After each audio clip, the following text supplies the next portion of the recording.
Bonjour mes numéroscopés, j'espère que cet épisode de numéroscopie vous trouve toutes et tous en forme.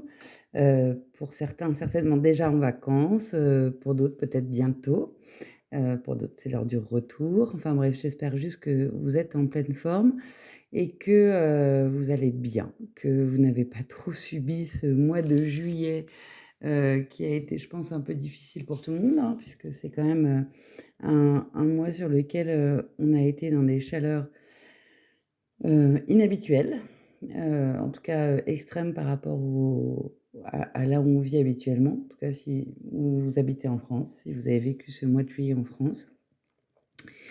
Heu, J'espère en tout cas que l'épisode de numéroscopie, du mois de juillet vous a aidé, hein, à naviguer dans ce mois de juillet, de la manière la plus sereine possible. Sachant que, au moment où j'enregistre moi cet épisode, il fait encore très, très chaud, et je peux pas en fait, ne pas faire de parallèle entre ce que j'ai pu vous dire sur le mois, universel, dernier qui était un mois universel 8, où alors il faudrait que je le réécoute, je l'ai pas fait, mais il me semble qu'à un moment je parle de faire attention, parce que le 8 est aussi une énergie qui peut être assez volcanique, et on le sait qui, quand elle est mal intégrée, quand elle est mal appréciée, elle peut un peu tout brûler sur son passage. En tout cas, c'est des termes que j'utilise souvent quand je parle de cette énergie du 8, et bah, avec ce qu'on vient de vivre au mois de juillet, hem, moi j'ai quand même ce sentiment que, bah, pour le coup, c'est vraiment, enfin, en tout cas, que cette énergie dont je vous parle tous les mois, elle concerne effectivement, pas que quelques personnes. C'est, notamment là, je fais le parallèle avec la nature, quoi, parce que la nature a extrêmement souffert sur ce mois de juillet. C'est, voilà, une nature qui s'est enflammée, en fait, des températures comme ça, je peux pas m'empêcher de voir ça comme peut-être un petit peu un moment, un cri d'alerte, quoi, de la nature, hem, de l'environnement qui nous dit: «Bon, bah, voilà», qui explose un petit peu, en tout cas qui brûle de plus en pouvoir d'être, à ce point maltraité par, nos sociétés, par nos civilisations, d'être, à ce point ignoré, d'être à ce point relégué au dernier rang alors que, c'est le socle sur lequel, toutes et tous on vit. Voilà, j'avais envie de commencer cet épisode par ce je sais pas si c'est un coup de gueule, mais en tout cas, voilà, vous dire qu'effectivement, il y a pas de prédiction dans la numérologie, mais ça va tellement bien avec cette énergie du 8, ce qu'on a vécu au niveau de l'environnement, hein, au mois de juillet, qu'en tout cas, moi, ça me questionne, ça me parle. Je fais des parallèles comme ça, je me dis: «Bah, ouais, c'est un petit peu un cri du cœur de la nature qui vient nous demander de ralentir, de faire attention, de réfléchir un petit peu et puis, bah, d'arrêter de si ou de peut-être même brûler, la branche sur laquelle, on est tous, assis. Voilà, j'avais envie de commencer par ça. C'est pas forcément, ultra gai, mais c'est plein de positif parce que, voilà, je crois qu'on parle très, très vite des questions d'écologie, enfin, on en parle énormément, mais elles sont toujours reléguées quand même au second plan, et une période comme celle-là, comme celle qu'on vient de traverser, ça peut que obliger vraiment tout le monde à ouvrir les yeux sur ce qui se passe et sur ce qui nous attend, par notre faute, en fait. Donc voilà, j'ai pas envie d'être culpabilisante dans ce petit message, en plus, il s'adresse pas forcément à vous qui écoutez Numéroscopie, mais voilà, à un moment, j'ai envie de dire: «Bah, chers humains, il faudra pas venir pleurer, quand il sera un petit peu trop tard». Bref, petite note un peu moins positive que d'habitude en introduction.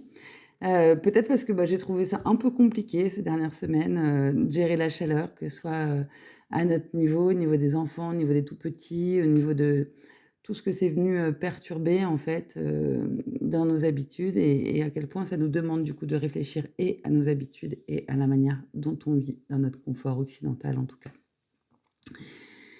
Hem Ça n'est pas l'objet de cet épisode de numéroscopie, évidemment. L'objet de cet épisode de numéroscopie, c'est bien évidemment de venir vous parler des énergies qui vont traverser le mois d'août, et plus particulièrement des énergies universelles qui vont traverser ce mois d'août. Puisque après le 8, il y a le 9 et du coup, vous l'aurez compris, août, c'est un mois universel 9 qui vient s'inscrire dans une année universelle 1. Alors on y va. Qu'est-ce que ça vient nous raconter? En tout cas, qu'est-ce que ça vient aussi nous pointer, peut-être nous encourager, à regarder? Eh bien, vous le savez maintenant depuis, quelques mois, hein, depuis, 8 mois, on est en année 1. C'est une année qui symbolise évidemment le renouveau, qui va symboliser tout ce qui est initiative, nouveau départ, en tout cas qui va encourager les initiatives et les nouveaux départs et qui va être une année qui va plutôt favoriser l'action. Et ça, c'est intéressant, je pense, parce que vous allez le voir, on arrive quand même dans un moment de l'année où le passage à l'action, il va être intéressant à regarder de plus près, voire à mettre en place. Et puis c'est aussi, le 1, on est aussi dans tout ce qui va concerner le fait de prendre sa place, de montrer qui l'on est. On parle souvent de leadership, là-dedans, c'est pas prendre sa place, sans faire attention à celle des autres, c'est vraiment revenir à soi et décider de comprendre, qui l'on est, comment on fonctionne et puis de le partager avec les autres. Parce qu'on est tous singuliers et c'est, toutes ces singularités qui font la richesse justement de nos sociétés, en fait. Et puis avec l'un, on a aussi quelque chose de l'ordre de la création, donc c'est aussi toujours intéressant de se dire que cette année, c'est pas simplement, des symboles, hein, renouveau, nouveau départ, initiative, c'est aussi, bah, le moment de de de les mettre en œuvre vraiment et puis, de décider ce qu'on va faire de ces, 9 prochaines années puisque, la numérologie, en fait, elle part du principe qu'on vit par cycle de 9 ans et du coup, cette année 1, c'est bien le moment de se dire: «Qu'est-ce que j'ai envie de garder, d'approfondir dans ce que je suis, dans ce que je vis? Qu'est-ce que j'ai envie de mettre de côté, de changer comme habitude aussi?» Et c'est tout ça qui vous est, enfin, c'est à tout ça que vous êtes invité en fait sur cette année 1. Là, avec le mois universel 9, vous connaissez bien l'énergie du 9 puisqu'on en a parlé toute l'année dernière. Il y a cette énergie, cette vibration autour des questions de bilan là, de clôture, de transformation qui arrivent. Et évidemment, le 9, c'est un temps qui est vraiment propice à prendre du recul, à revenir en arrière, à regarder, ce qu'on a fait et qui est propice aussi à terminer ce qui doit être avant justement d'entamer des nouveaux cycles. Et c'est là que c'est intéressant, ce 1 et ce 9 parce que, le 9 il intervient dans le courant de l'année, hein. Donc ça veut dire que c'est peut-être le moment, sur ce mois d'août, d'autant plus, je pense, si vous avez l'esprit un peu au repos, si vous êtes en vacances ou sur des rythmes un petit peu plus corrects, enfin un petit peu moins speed que d'habitude en tout cas. C'est le moment de se retourner, pour regarder en fait comment elle s'est passée cette année 2026 depuis le début. Qu'est-ce qui a changé? C'est quoi les sujets que vous avez, fait avancer? C'est quoi les modifications que vous avez mises en place, dans votre quotidien, dans vos entourages, dans vos relations? Est-ce que ça vous va? Est-ce que vous sentez que vous êtes plutôt dans un mouvement, à vous aligner? Ou est-ce qu'au contraire, il y a des choses qui commencent à coincer sérieusement, qui bloquent encore? Des questions peut-être qui reviennent dans votre tête, qui tournent en rond. Si c'est ça, c'est qu'il faut regarder effectivement, ces domaines-là avec un autre regard et pour y arriver, puisque ça, ce sera la proposition du mois prochain aussi, pour y arriver, il faut, prendre du recul, prendre de la hauteur et peut-être à la manière qui sera la plus intéressante pour vous, faire une petite phase de bilan de cette année. Sur ce mois universel 9. En tout cas, les énergies de ce mois-ci, elles vont favoriser ça, elles vont vous aider à ça. Donc, si vous en ressentez le besoin, c'est vraiment le moment de s'arrêter un petit peu et de se dire: «OK, il s'est passé quoi? Où je vais? Est-ce que ça me va?» Globalement, cette combinaison, 9-1 aussi, c'est l'idée d'un mois où les initiatives individuelles et collectives, elles doivent être évaluées et ajustées. Donc l'évaluation, c'est, bah, ce petit bilan dont je parlais, hein, prise de recul et puis, c'est le moment de commencer à réfléchir aussi à comment est-ce qu'on peut l'ajuster. Ça, c'est important parce que c'est ce qui va libérer de l'espace pour pouvoir mettre en place soit des nouveaux projets, soit une nouvelle manière de mener ces projets ou en tout cas, votre capacité à faire différemment. Je crois que c'est Einstein, hein, qui disait que, on ne peut pas régler un problème sans changer le niveau de conscience dans lequel on a créé ce problème. Dans l'idée, c'est exactement ça que ça nous raconte ce mois universel en fait, 9/1 là, et août. C'est de prendre tout ce qui va pas et de se dire qu'il est temps de faire un pas de côté, de regarder les choses un peu différemment pour pouvoir leur donner un nouvel élan. En tout cas pour moi, c'est ça l'invitation là qui est faite sur ce mois d'août. Alors, de quoi on va parler plus précisément, hein, même si, je l'ai déjà abordé, évidemment, sur ce mois universel-là, on va parler de tout ce qui est clôture et bilan. Vous le connaissez bien avec le 9. On le sait, le 9 il vient favoriser la fin des cycles, hein. Il vient aussi demander à tout le monde de faire preuve d'une sorte de lâcher prise, heu et de lâcher prise qui est nécessaire pour regarder très sincèrement ce qu'on a pu réaliser jusque-là. Tout à l'heure, je parlais d'évaluer un petit peu, nos réalisations et tout ce qui a pu être fait, soit au niveau individuel, soit en groupe. Et ben c'est de ça dont on parle. Il faut vraiment arriver à un certain niveau de lâcher prise pour réussir à être objectif, en tout cas le plus objectif possible, heu, dans le regard qu'on va porter sur ce qu'on a pu faire depuis le début de l'année. Alors globalement, bah, évidemment faire le point, hein, sur les projets, mais aussi accepter tout ce qui va être, conclusion, tout ce qui va être, fin de cycle, j'ai envie de dire fin de chantier, hein. Heu, il y a une notion d'acceptation qui est forte avec le neuf parce que il faut vraiment laisser partir ce qui est plus utile. Alors évidemment, on est des êtres humains, on fonctionne énormément avec la pensée. Souvent, quand il y a quelque chose qui vient nous frotter, on a envie. En tout cas, on s'y accroche. On a envie de montrer qu'on avait raison. On est des êtres humains pleins d'ego, un ego qui est extrêmement utile à certains moments et puis qui aussi peut être tout à fait délétère à d'autres. Voilà, dans des situations qui ne nous plaisent pas, on peut avoir envie de convaincre l'ensemble du monde que nous avons raison et que c'est eux qui ont tort. Ça, c'est typiquement ce qui peut se présenter sur l'énergie du neuf, c'est de rester accroché à quelque chose parce qu'on a envie, d'avoir raison, puis tout simplement, on a l'impression que si on a tort, on se dévalue. Ce qui est pas du tout le cas. Admettre qu'à un moment, il y a un pas de côté à faire, admettre qu'à un moment, peut-être dans nos comportements, il y a des choses à changer si on veut qu'il y ait des choses qui changent autour de nous et ben c'est pas du tout, voilà, ça nous dévalue pas du tout, ça nous fait pas perdre de la valeur. Au contraire, ça nous amène à aller plus loin, à voir les choses différemment et à sortir souvent d'impasses, d'impasses qui sont d'ailleurs assez fréquemment des impasses émotionnelles. Et c'est de ça dont on a besoin pour réussir à attraper cette énergie hyper intéressante du neuf, qui est aussi une énergie de transformation et d'ouverture. Je vous l'ai souvent dit, vous voyez le cycle du neuf, hein, on fait une boucle sur soi-même et on redescend souvent un petit peu et hop, on remonte. Et pour moi, ce cycle, là, enfin ce glyphe-là, il est super intéressant parce qu'il raconte vraiment, cette question de revenir sur soi et puis se transformer pour pouvoir s'ouvrir. Évidemment, là, l'énergie du mois, elle incite à transformer des expériences qui sont passées en apprentissage et justement à préparer le terrain pour l'avenir. Alors c'est un super moment pour, digérer, intégrer les leçons qu'on a apprises. Alors, ça peut être des leçons qu'on a apprises, avec beaucoup de joie ou avec beaucoup de difficultés et c'est aussi le moment d'adapter les méthodes et de se préparer vraiment pour pouvoir prendre de nouvelles initiatives et faire différemment. Avec le 9, il y a aussi une dimension qui est très forte autour de l'humanisme et de la solidarité. C'est une énergie qui met l'accent, hein, sur la conscience collective, sur l'empathie, sur la responsabilité sociale, en fait.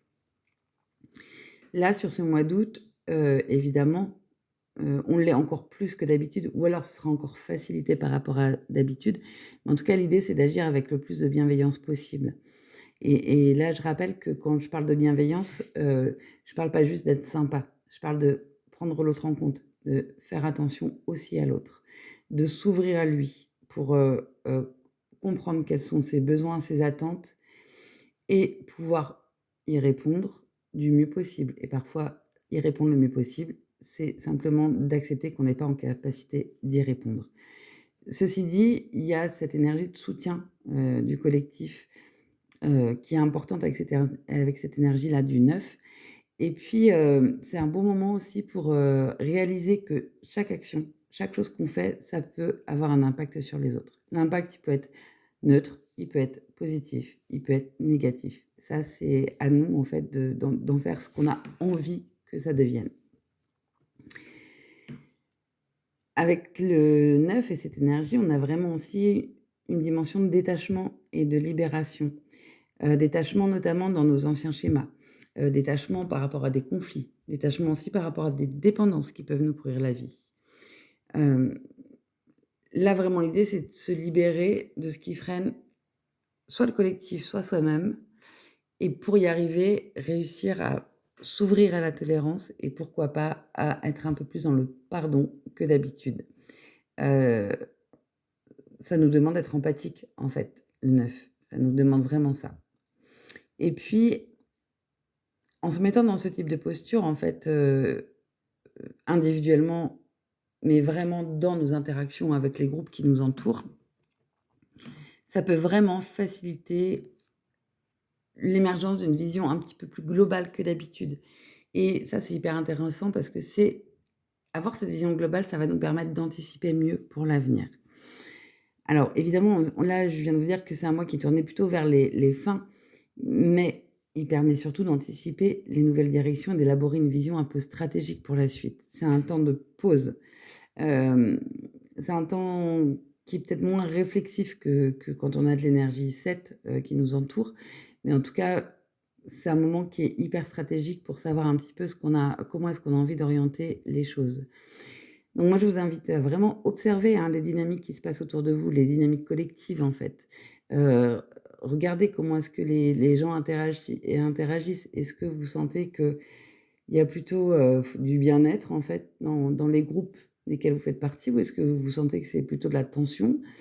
Bref, qu'est-ce qui anime, en fait, ce qui vous entoure et comment est-ce que vous pouvez peut-être amener la petite pierre qui va améliorer une ambiance, hem, des collaborations, enfin voilà, une envie de faire ensemble, en tout cas. Et puis, bah, c'est le moment de planifier, hein, ce que je disais tout à l'heure, en tenant compte de tout ce que vous avez vécu et ces 9 dernières années et aussi ces 9 derniers mois, ces 8 derniers mois, pardon. Puisque, bah, c'est ça qui va vous permettre de mettre un petit peu de discernement dans ce que vous avez à faire pour que les choses vous aillent comme vous voulez qu'elles aillent ensuite.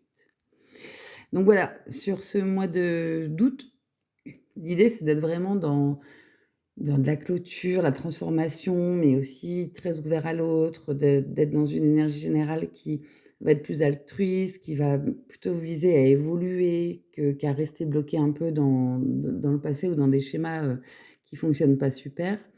Hem, on va vous demander de ne pas résister aux changements qui sont nécessaires, qui arrivent, et qui sont là pour faire de la place à autre chose. Et puis évidemment, bah, prendre un petit peu de temps sur votre mois d'août pour, faire le bilan de, cette année 2026. Alors tout ça évidemment, dans une année qui est plutôt audacieuse, hein, qui est plutôt pionnière quoi, qui est assez dynamique. Donc voilà, c'est vraiment préparer le terrain, pour que les nouvelles initiatives, elles puissent venir, mais qu'elles puissent venir parce que vous avez intégré de nouvelles choses, appris de nouvelles choses. En gros, c'est un mois de clôture, transformation, bilan collectif pour tout le monde et puis qui vous invite vraiment à faire le point sur vos projets, à agir avec bienveillance, à vous libérer du passé, à soutenir le collectif au maximum et à anticiper les nouvelles directions que vous allez pouvoir prendre, à partir du mois prochain. Et puis, vraiment, c'est idéal pour terminer ce qui doit l'être et puis pour créer un espace propice aux nouvelles initiatives, parce que les nouvelles initiatives, c'est quand même une des grandes thématiques de l'année, hein. Alors, spoiler alerte, on est au mois d'août. Le mois prochain, on est au mois de septembre. Là, je ne vous apprends rien. Mais si vous suivez Numéroscopie depuis longtemps, vous le savez que le mois de septembre, c'est un mois qui est toujours un peu charnière dans l'année, puisque c'est un mois qui va porter la même énergie que celui de l'année universelle. Donc là, c'est super intéressant puisque il va vraiment nous demander de rentrer, de concrétiser, ce qu'on a été amené à faire évoluer dans cette année. Et puis, c'est un mois du coup aussi où toutes les années personnelles, enfin toutes les énergies personnelles, hem, en tout cas celle du mois personnel de chaque personne, va être la même énergie que celle de son année personnelle. Donc là, c'est aussi super intéressant parce qu'on a une double vibration extrêmement forte qui vient nous raconter des choses hyper intéressantes. Je vous en dis pas plus pour l'instant parce que c'est l'objet de l'épisode de numéroscopie qui sera consacré aux généralités du mois de septembre. Mais en tout cas, tout ça pour vous dire que, ouais, il risque de faire bouger des choses le mois prochain, pour tout le monde. C'est souvent le cas sur septembre, mais là particulièrement, ça va être assez fort, assez intense. Alors prenez ce mois d'août un peu plus à la légère, heu, sans être trop à la légère quand même. Regardez bien ce qui vous entoure, regardez bien ce que vous avez à bouger. Prenez le temps de reposer, le cérébral, j'ai envie de dire, d'écouter aussi votre intuition, votre sensibilité, parce que ça, c'est important avec le 9, et d'être à l'écoute de vous-même d'abord, à l'écoute des autres ensuite, et essayer de vous reposer pour vous préparer à ce qui arrive à la rentrée. J'espère que cet épisode vous aura plu, j'espère qu'il vous aura donné des astuces et des conseils qui seront intéressants dans votre quotidien. Et puis moi, je vous retrouve évidemment dans quelques jours pour le décryptage de vos années personnelles. Et d'ici là, portez-vous bien. Je vous dis bisous bisous.